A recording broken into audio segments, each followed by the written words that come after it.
오늘 우리에게 주신 하나님의 말씀을 함께 봅니다. 마태복음 1장 18절부터 25절. 신약성경 마태복음 1장 18절부터 25절. 제가 봉독합니다. 예수 그리스도의 나심은 이러하니라. 그의 어머니 마리아가 요셉과 약혼하고 동거하기 전에 성령으로 잉태된 것이 나타났더니 그의 남편 요셉은 어려운 사람이라 그를 드러내지 아니하고 가만히 끊고자 하여 이 일을 생각할 때에 주의 사자가 현몽하여 이르되 다윗의 자손 요셉아 내 아내 마리아 데려오기를 무서워하지 말라. 그에게 잉태된 자는 성령으로 된 것이라. 아들을 낳으리니 이름을 예수라 하라. 이는 그가 자기 백성을 그들의 죄에서 구원할 자이심이라 하니라.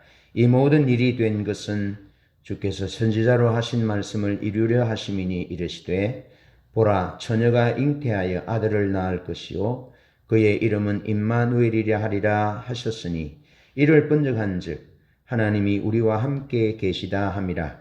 요셉이 잠에서 깨어 일어나 주의 사자의 분부대로 행하여 그의 아내를 데려왔으나 아들을 낳기까지 동침하지 아니하더니 나음에 이름을 예수라 하니라. 아멘. 지난 주일 우리는 마리아의 긍정적 의심을 살펴보았습니다. 자기 생각으로 자기 신앙으로 수용할 수 없는 그런 일들이 자기에게 일어난다고 하는 천사 가브리엘의 이야기를 듣고 한마디로 안 됩니다, 그럴 수 없습니다 하지 않고 골똘히 생각했다 그랬습니다. 골똘히 생각하면서 하나님이 말씀하신 그 바가, 하나님이 뜻하신 바가, 자기를 통해서 이루시고자 하는 하나님의 뜻에 대해서 그가 자기 자신의 삶을 조정하여 수용할 가능성을 찾았다 그랬습니다. 여러분, 이 관점은 의사 누가가 예수님이 잉태할 때 본 관점입니다. 마리아의 관점. 자, 그런데 오늘은 요셉이 하나님의 말씀을 수용하는, 하나님의 뜻을 수용하는 그 자세를 마태의 관점으로 살펴봅니다. 자, 마리아도 그랬지만 요셉이 하나님의 말씀을 수용하는 데 있어서 가장 필요한 것은 용기였습니다. 용기. 그래서 요셉의 관점에서 하나님의 말씀을 수용하는 그의 용기에 대해서 말씀을 살펴보려고 합니다. 먼저 하나님의 뜻을 기다리는 용기입니다. 여러분, 우리에게 있어서 가장 필요한 용기는 하나님의 뜻을 기다리는 용기입니다.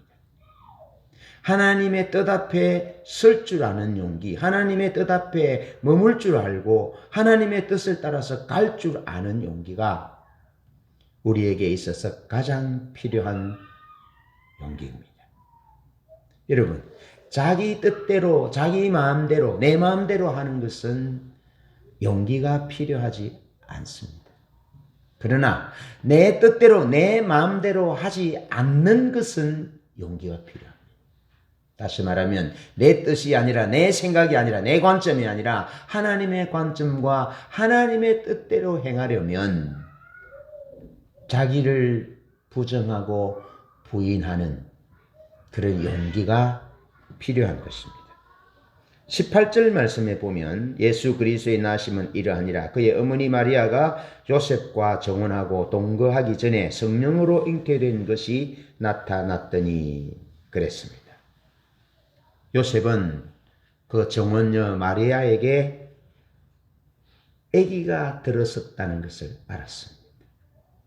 임신했다는 사실이죠. 여러분, 마리아는 요셉의 정혼녀로서, 정혼은 법적인 구속력이 있어서 혼인을 약속하는 표현입니다.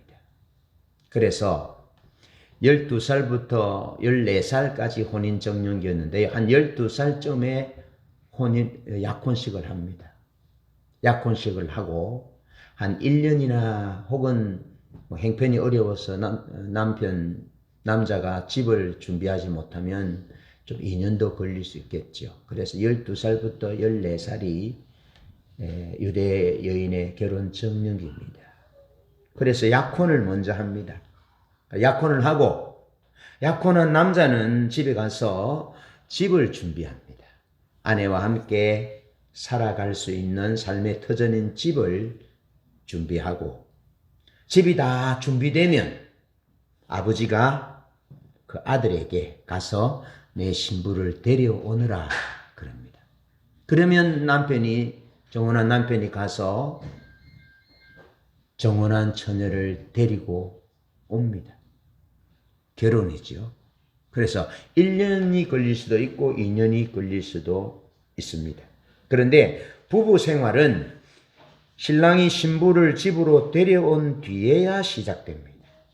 그런데 결혼도 하기 전에 요셉의 정원녀 마리아가 임신했다는 사실이 확인되었습니다. 여러분, 보통 문제가 아닙니다.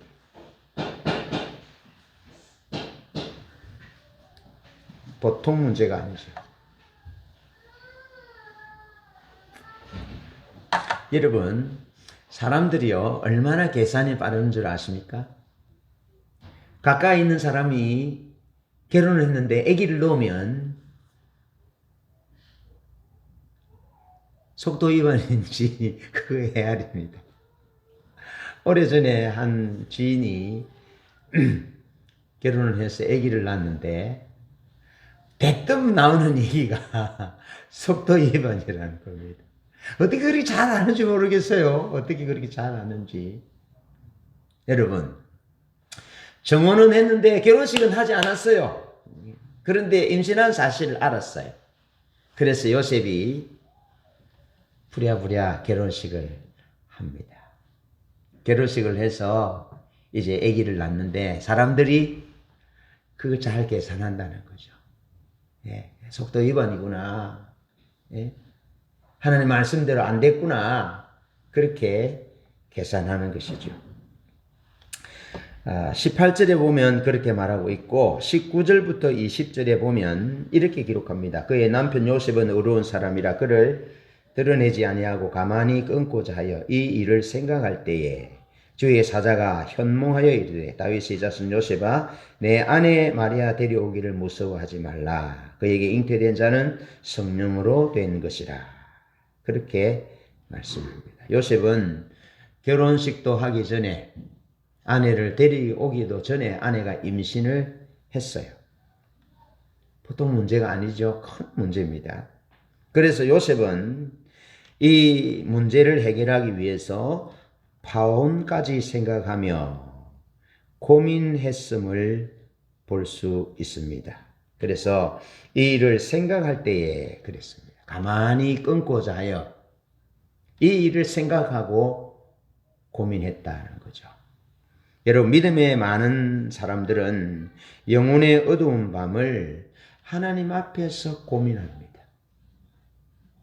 인간적으로 해결하는 것이 아니라 하나님의 뜻대로 해결하려고 하나님 앞에서 고민하고 또 고민했습니다. 그래서 영혼의 어두운 밤을 하나님 앞에서 수많은 날들을 보내었습니다. 하나님 앞에 머물렀습니다. 그래서 비록 영혼의 어두운 밤을 보내지만 하나님으로부터 빛을 받고 하나님으로부터 음성을 듣고 하나님으로부터 그 영혼의 어두운 밤을 헤쳐나갈 수 있는 묘책을 받아서 살았던 사람들이 수많은 믿음의 사람들의 행보다 삶이다 하는 것입니다. 여러분, 20절의 말씀, 이 일을 생각할 때에, 이게 짧은 문장이지만 요셉은 하나님 앞에서 자기 정혼녀가 임신했다는 사실 때문에 이 문제를 어떻게 해결할까 하면서 고민하고 또 고민했음을 오늘 20절은 이 일을 생각할 때에 그렇게 표현하고 있습니다. 얼마나 생각했는지, 며칠을 생각했는지 모릅니다. 그러나 분명한 것은 임신이 되어서 임신한 사실을 알게 된다면 보통 기본 단위가 한 달이잖아요. 보통 한 달. 많은 시간들이 지냈고 그 많은 시간들을 요셉은 하나님 앞에서 고민하며 견디어내었음을 알 수 있습니다.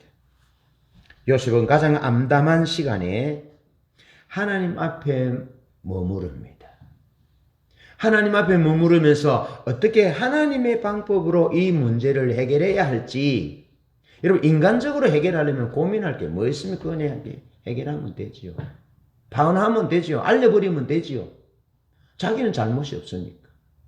자기는 그 안에 동침한 사실도 없으니까 그냥 알려버리고 끝내면 되죠. 그런데 그것은 일반적인 사람들이 하는 방식이었습니다. 그런데 요셉은 그럴 수 없었습니다.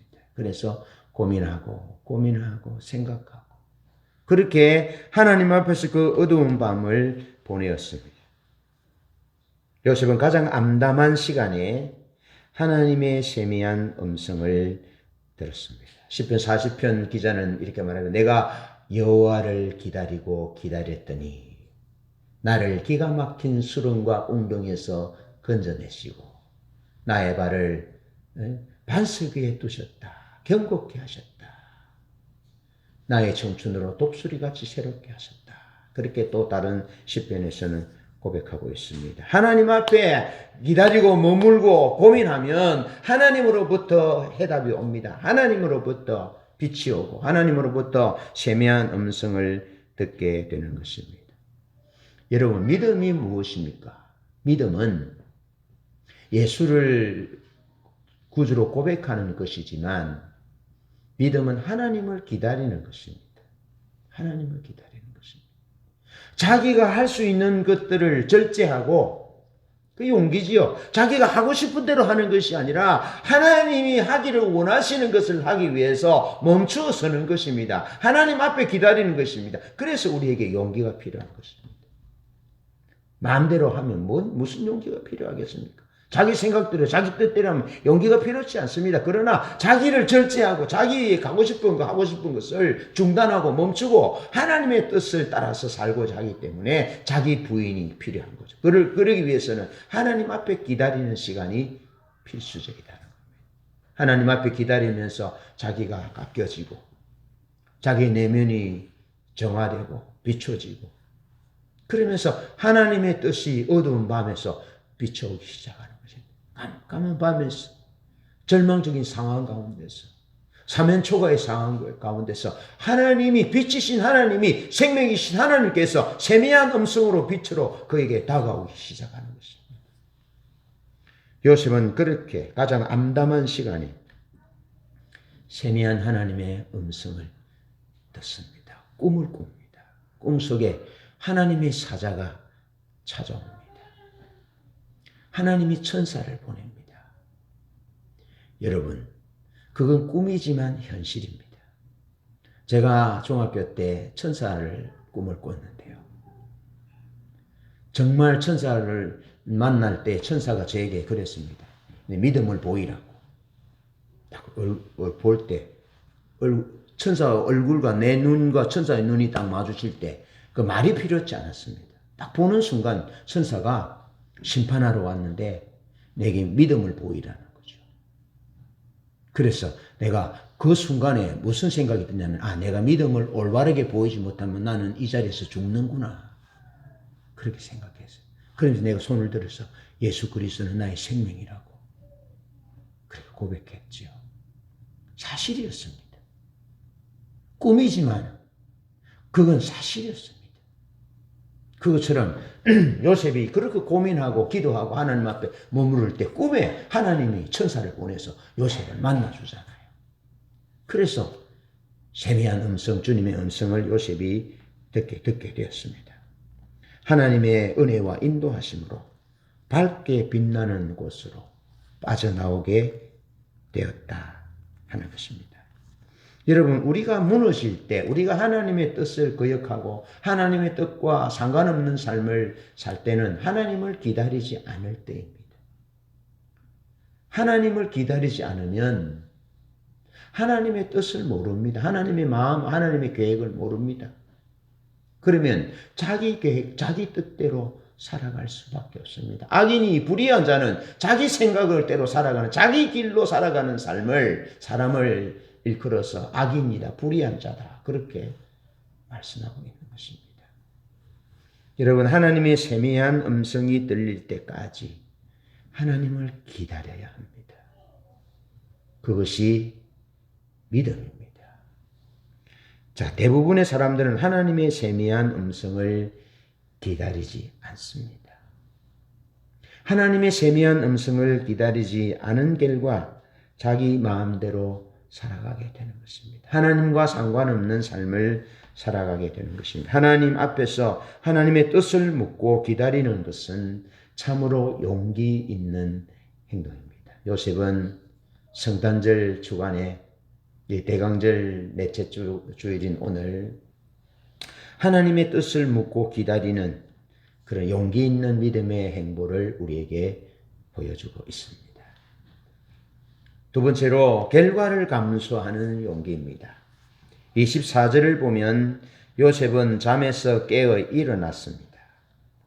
24절에 그렇게 기록하되 요셉이 잠에서 깨어 일어나 주의 사자의 분부대로 행하여 그의 아내를 데려왔으나 아들을 낳기까지 동침하지 아니하더니 나음의 이름을 예수라 하니라 그랬습니다. 요셉은 잠에 꿈을 꾸었습니다. 천사가 나타나서 자기 고민하는 문제에 대해서 하나님의 말씀을 들려줍니다. 그래서 하나님의 말씀을 듣고 깨니 꿈이었습니다. 그래서 천사가 전해준 하나님의 말씀대로 마리아를 데리고 옵니다. 마리아를 자기 집에 데려왔다라는 말은 결혼식을 했다라는 말입니다. 결혼식을 했다. 결혼했다는 겁니다. 네, 세상적인 관점을 보면 그 여인이 허물이 있음에도 불구하고 씻을 수 없는 과오가 있음에도 불구하고 하나님이 그렇게 하라 말씀하신 그 하나님의 말씀을 토대로 해서 어떤 결과가 내 결정으로 인해서 오늘의 내 결정으로 인해서 마리아와 결혼함으로 인해서 내가 받게 되는 그 수많은 결과들에 대해서 계산하지 아니하고 그것을 감수하는 그런 용기를 보여주고 있습니다. 18절 하반절에 보면 그렇습니다. 동거하기 전에 결혼하기 전에 임신되었음을 밝히고 있습니다. 예수 그리스도의 나심은 이러하니라 그의 어머니 마리아가 요셉과 약혼하고 동거하기 전에 성령으로 잉태됐다. 그렇게 기록하고 있습니다. 물론 성령으로 잉태되었다고 기록하지만 사람들에게 일일이 시간을 달을 계산하는 이웃과 친구와 주변 사람들에게 일일이 설명할 수 없습니다. 성경은 성령으로 잉태되었다라고 기록하지만 예사로운 문제가 아닙니다. 당시의 종교적이고 문화적인 도덕적 사회적인 규범으로 볼 때 잘못된 행동이었고 여러분 요한복음에 나오는 간음 중에 잡힌 여인을 돌로 쳐 죽이라고 해서 돌을 들고 찾아왔잖아요. 예수님 앞에. 그래서 어쩌면 마리아는 당시의 종교적인 규범, 도덕적이고 사회적인 문화적인 규범에 의해서 돌에 맞아 죽어야 할지도 모릅니다. 돌에 맞아 죽어야 할지도. 여러분 따돌림, 의심의 눈초리, 수치와 불명예를 함께 수용하는 행동입니다. 유대 사회는 명예를 존중하는 사회입니다. 그래서 명예의 존중과 말씀대로 사는 삶에 큰 손상을 주는 결정입니다. 저는 이 마음을, 요셉의 마음을 알겠습니다. 명예를, 존중받음을 생명처럼 여기는 사회. 요셉이 그런 사회 가운데 사는 사람이죠. 어쩌면 고향을 등지고 떠돌이 생활을 통해서 신분 세탁을 해야 하는 처지에 놓일 수 있는 요셉의 수용입니다. 여러분, 자기 아들이 아닙니다. 다른 사람과 임신해서 낳을 수 있는데 성령으로 잉태돼서 된 아들이라 할지라도 그것은 세상 사람들의 따가운 시선, 관점을 피하기 위해서는 어쩌면 신분 세탁을 위해서 떠돌아 다녀야 될지도 모르는 그런 상황 가운데 있습니다. 그렇지만 하나님의 놀라운 계획과 뜻을 요셉이 꿈속에서 전해주는 주의 사자의 입을 통해 전해주는 하나님의 놀라운 계획과 뜻을 요셉이 듣습니다. 그 하나님의 계획은, 하나님의 뜻은 아내 마리아에게 잉태된 아이는 성령으로 잉태되었다 하는 말씀입니다. 할렐루야. 예수님은 동정녀 마리아에게 성령으로 잉태되셨습니다. 그래서 예수님은 요셉의 아들이 아니라 마리아의 아들이라고 성경이 기록하고 있습니다. 원죄가 적용되지 않는 거룩하신 하나님, 죄가 없으신 분임을 분명하게 말씀해 주고 있습니다. 만약에 예수님이 성령으로 잉태되지 아니하고 요셉과 부부관계를 통해서 태어난 예수님이라면 우리의 구세주가 되실 수 없습니다. 영원한 속죄를 단번에 드릴 수 없는 죄인이기 때문에 드릴 수 없습니다. 그러면 우리의 속죄의 문제에 있어서, 우리의 구속론에 있어서 큰 결격 사유가 되기 때문에 우리는 다시 율법을 지켜야 되는 그런 저주 아래에 놓이게 되는 것입니다. 그런데 하나님이 하나님의 사자를 통해서 요셉에게 전해준 이 아이가 임신된 사실은 성령으로 잉태되었다. 예. 그리고 나실과 아이는 하나님의 아들이다라고 누가도 그렇게 기록하고 있어요. 하나님의 아들이 되리라. 하나님의 아들이. 여러분, 고대 사회에서는 이름을 짓는 것은 아버지의 영역입니다. 아버지가 아들의 이름을 지어줍니다. 그런데 예수라는 이름을 누가 지어줍니까? 하나님 아버지가 지어줍니다. 그러니까 예수님은 처음부터 하나님의 아들인 것이죠. 그 육신의 아버지 양자 요셉의 아들이 아니라 살아계신 하나님 아버지의 아들이다라는 거죠. 그래서 그 이름을 예수라 하라. 예수라 하라. 이는 저가 자기 백성을 저희 죄에서 구원할 자다. 하나님이 구원하시는데, 예수라는 뜻은 하나님이 구원하신다는 것입니다. 나의 구원은 하나님이라는 것입니다. 그래서 예수가 우리를 구원할 자인데 그 예수는 이사야 7장 14절에 이사야의 입을 통해서 예언된 하나님의 예언의 말씀의 성취이고 그 이름이 예수이고 또 다른 이름은 임마누엘이라 라는 하나님의 뜻을 요셉이 듣게 됩니다. 이 하나님의 뜻을, 이 말씀을 듣고 하나님의 계획을 듣고 그는 기꺼이 그 말씀을 수용합니다. 그 말씀을 수용한다는 것은 그의 말씀 수용의 결정으로 인해서 어떤 결과가 자기에게 주어질지라도 감수하겠다는 용기입니다. 부정한 여인을 아내로 얻었다는 소리를 들을 수도 있어도 괜찮다는 겁니다. 저 아버지가 누군지도 모른다. 저런 집안이 어디 있냐라는 얘기를 들어도 괜찮습니다. 평생의 손가락질을 받아도 괜찮다는 겁니다. 무엇 때문에? 하나님의 뜻, 하나님의 계획, 하나님의 마음, 하나님이 하시고자 하는 것 때문에 괜찮다는 것입니다. 그래서 어떤 결과가 주어질지라도 수용하겠다는 것입니다. 그래서 그 수용으로 인해서 임마누엘이 우리에게 임마누엘 되게 되었고 예수 자기 백성을 저희 죄에서 구원할 자이란 그 구원이 우리에게 나에게 저와 여러분에게 완성될 수 있었다는 것입니다.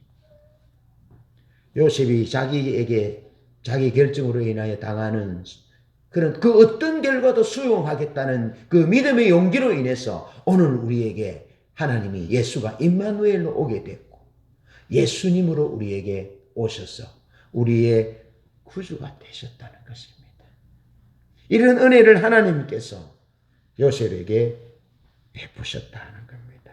예수님은 요셉과 같이 어떤 결과가 주어져도 이것이 하나님의 뜻이기 때문에 내가 달게 받겠습니다. 감수하겠습니다. 라는 이런 용기 있는 자를 통해서 예수님 이 땅에 오셨고 우리의 구주가 되셨으며 임마누엘이 되셨습니다.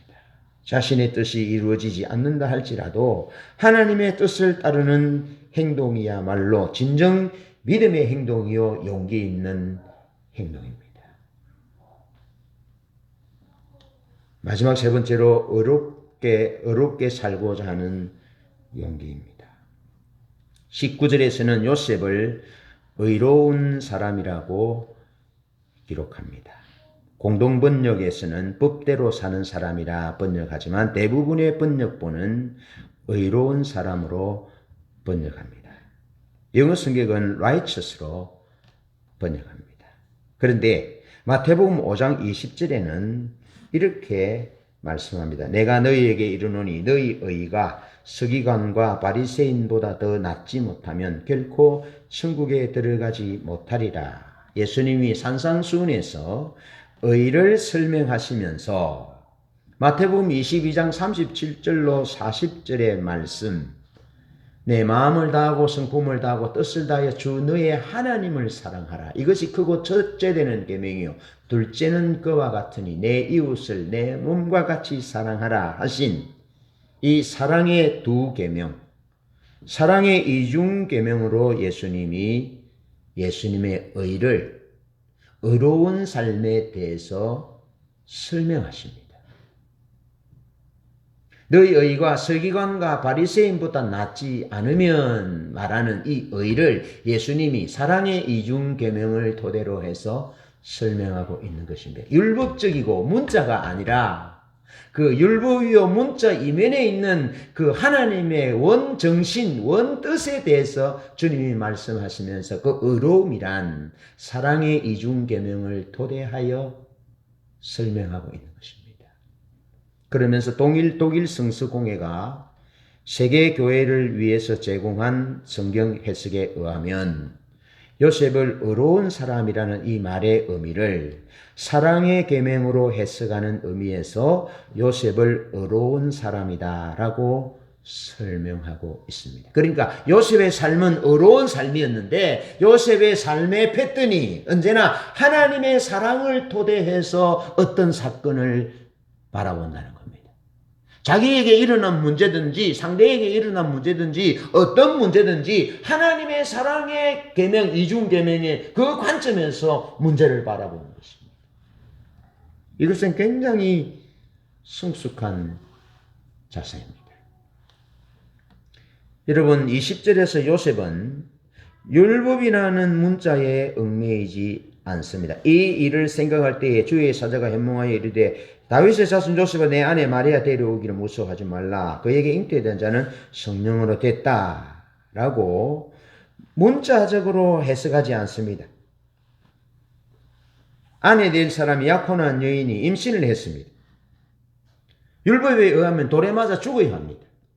그런데 문자적으로 율법으로 접근해 돌을 쳐 죽이려고 하는 심판하는 자세로 문자에 얽매이지 아니하고 성문화된 문자 배후에 깔려있는 하나님의 본래의 뜻인 긍휼히 여기는 마음, 불쌍히 여기는 마음, 사랑하는 마음으로 약혼녀를 보호하고 있습니다.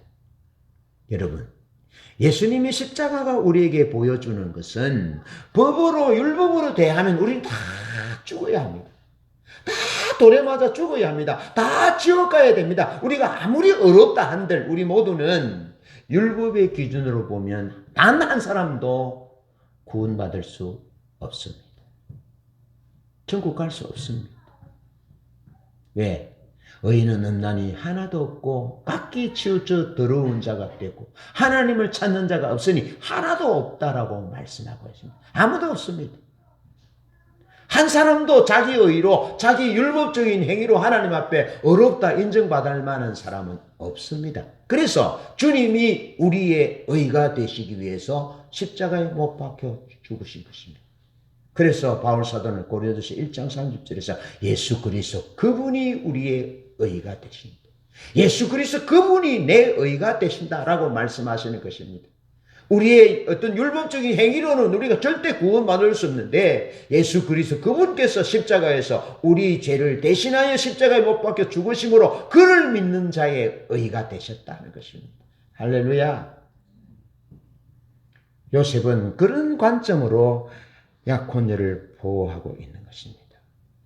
여러분, 우리가 예수님 앞에 나갈 때 이런 담대함으로 나가셔야 됩니다. 예수님은 그를 믿는 자의, 그를 따르는 자의 의가 되신다. 하나님 앞으로 나아갈 수 있는 자격이 되신다. 기도할 수 있는 자격이 되시고, 용서받을 수 있는 자격이 되시고, 기도 응답받을 수 있는 자격이 되시고, 하나님의 유업을 받을 수 있는 자격이 되신다. 라는 사실을 믿음으로 예수 그리스도의 십자가를 바라봐야 합니다. 그런데 예수님의 십자가는 예수님 자신이 의롭게 살고자 하는 용기의 결과로 십자가를 지셨던 것입니다.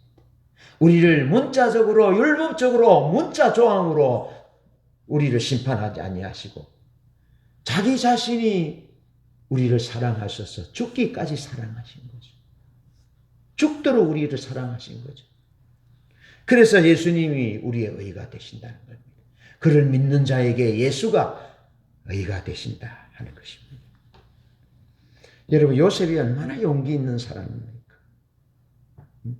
당시 사회는 문자적으로, 성문화된 문자적으로 표면적인 어떤 문자에 의해서 돌을 들어치고 살아가는데 요셉은 그 문자 이면에 있는 하나님의 마음을 깨뜨려 보았던 거죠. 그것은 하나님 말씀을 들음으로, 하나님의 뜻과 목적을 들음으로 깨달아지게 된 것이죠. 여러분, 성경은 믿음을 강조하지만 믿음보다 더 상위의 개념은 사랑입니다. 그래서 로마서 13장 8절에서는 남을 사랑하는 자는 율법을 다 이루었느니라 그렇게 기록하고 13장 10절에는 사랑은 이웃에게 악을 행치 아니하나니 그러므로 사랑은 율법의 완성이니라. 그렇게 믿음보다 문자에 의한 성문화된 문자에 의한 믿음보다 더 상위의 개념이 사랑의 개념으로 사랑하는 자는 이미 율법을 이루었다. 완성했다. 이웃을 사랑하는 그 속에 간음하지 말라, 도둑질하지 말라, 거짓 증거하지 말라는 율법의 조항을 다 이루었다. 포함되고 있다. 라고 바울 사도는 로마서에서 설명해 주고 있는 것입니다. 아무리 문자 조항을 다 지키고 조도히 다 지킨다 할지라도 사랑하지 않는 사람은 하나님의 계명을 다 어기는 겁니다. 그러나 사랑하는 사람은 그 사랑하는 그 속에 도둑질하지 않습니다. 간음하지 않습니다. 거짓 증거하지 않습니다. 담내지 않습니다. 다 이루는 것입니다. 그래서 사랑은 율법의 완성이라고 말씀하고 있는 것이죠. 그래서 요한일서 3장 23절에는 이렇게 말합니다. 그의 계명은 이것이니 곧 그 아들 예수 그리스도의 이름을 믿고 그가 우리에게 주신 계명대로 서로 사랑할 것이니라 말씀하고 있습니다. 사랑하는 것이 율법의 완성이고 사랑하며 사는 것이 그 어려운 삶이고 사랑하며 사는 것이 하나님의 말씀을 다 이루는 성숙된 삶임을 성경은 우리에게 보여주고 있습니다. 여러분, 그래서 우리는 늘 순간마다 어렵게 살려고 해야 되는데 그 어렵게 산다는 것이 사랑하며 사는 것입니다. 여러분, 사랑하며 살기 위해서는 용기가 필요합니다. 자기를 부정하는 용기가 필요합니다. 자기를 내어주는 용기가 필요합니다. 돌에 맞을 각오를 하는 그런 용기가 필요합니다. 억울한 일을 당하고 멸시와 수모를 당할 그런 각오를 하는 용기가 필요하다는 거죠. 요셉은 아내를 사랑하는 그 사랑이라는 이름으로 그 온갖 수모를 견뎌낼 각오를 했던 용기 있는 남자였습니다. 결혼하지 않은 우리 자매들 있다면 이런 남자를 만나십시오. 이런 용기 있는 남자를 만나십시오. 여자에게 사랑한다고 결혼하다고 해놓고 집에서 엄마 아버지가 반대하니까 슬그머니 없는 것을 하는 그런 사람 많습니다. 그런 사람 만나지 마십시오. 요셉은 그런 사람 아닙니다. 요셉은 돈에 맞아 죽는다 할지라도 고향을 등지고 떠나가야 될 그런 상황에 있다 할지라도 어떤 불명예스러운 결과가 주어진다 할지라도 하나님의 뜻 앞에 하나님의 말씀 앞에 목숨을 거는 그런 용기 있는 사람이었다고요. 그것을 성경은 의로운 자다라고 말씀한 그 의로운 자는 사랑하는 자였다. 주님의 마음을 가진 자였다. 라는 거죠. 우리가 매일 매 순간 이 하나님의 사랑의 마음을 갖고 산다면 그가 가는 사회, 직장, 가정 참 풋풋하고 따뜻하고 행복할 것입니다. 그 요셉의 따뜻한 마음 때문에 오늘 우리의 성탄절이 있는 겁니다. 아멘. 마리아의 그 긍정적 의심 까닭에 오늘 우리의 성탄절이 있고 이 요셉의 이 하나님의 뜻을 수용하고 어떤 결과를 주어진다 할지라도 감내하겠다는 그리고 그 눈에 보이는 그 문자가 아니라 현상이 아니라 하나님의 사랑으로 능히 그 문제들을 극복할 수 있는 그 용기 까닭에 우리에게 성탄절이 그 은총의 성탄절이 주어지게 됐다는 겁니다. 그런 희생 그런 용기를 바탕으로 해서 우리가 성탄절을 누리게 된 거죠. 믿음으로 말씀대로 산다는 것은 상당한 용기가 필요합니다. 그것은 남을 사랑하는 용기로서 어쩌면 이 일로 인하여 사람들에게 받을 수 있는 미움을 수용하는 삶입니다. 이것이 말씀대로 사는 삶입니다. 말씀을 냈습니다. 요셉은 다른 사람들이 가보지 않은 길을 처음 갔던 사람이었습니다. 그래서 참 많이 힘들고 외롭고 어려웠을 것입니다. 그러나 그들은 무슨 일이 있더라도 기꺼이 요셉은 하나님의 뜻대로 살고자 했습니다. 마리아도 그랬고 요셉도 그랬고 그들은 무슨 일이 있더라도 기꺼이 하나님의 뜻대로 살고자 했습니다. 마리아와 결혼하면 수치와 불명예를 안고 평생을 살아야 할지도 모릅니다. 마리아와 결혼하면 떠돌이 생활로 고향을 잃을 수도 있습니다. 그렇게 되면 삶이 참 외로울 수도 있습니다. 언젠가 TV 카피에 보니까 이렇더라고요. 사람들이 황금보다 고향을 소중히 여긴다면 하는 카피였어요. 사람들이 황금보다 고향을 소중히 여긴다면 사람들이 출세보다 사람을 더 소중히 여긴다면 그런 뜻이겠죠. 그러니까 요셉이 아내 마리아와 결혼하면 고향을 잃을 수도 있습니다. 소중한 사람들, 곁에 있는 사람들을 잃을 수 있습니다. 그래서 그들의 따가운 시선을 피해서 떠돌이 생활로 해야 될 그런 손해를 감수해야만 했습니다. 그래도 요셉은 마리아와 결혼했습니다. 참 용기 있는 믿음의 사람입니다. 요셉의 행동은 하나님의 뜻을 알았기에 가능했습니다. 그는 하나님의 뜻이 자신의 목적과 자신의 삶보다도 소중하다고 여겼습니다. 그는 사랑의 이중계명에 충실한 삶을 살았기 때문에 가능했습니다. 마음대로 살다가 자기 뜻대로 살다가 어느 날 갑자기 그렇게 된 것이 아닙니다. 그는 기본적인 하나님의 사랑의 계명을 따라서 살았고 자기 뜻과 하나님의 뜻이 상충될 때 자기 뜻을 내리고 하나님의 뜻을 받아들이는 그런 삶을 살았고 하나님의 뜻 앞에서 자기를 부인할 줄 아는 그런 용기 있는 준비들이 되어 있었던 사람인 거죠. 이번 성탄절은 일의 결과보다 사람들의 평가보다 하나님의 뜻을 소중히 여기는 요셉의 용기로 무장하고 맞이하면 좋겠습니다. 할렐루야. 찬양하겠습니다.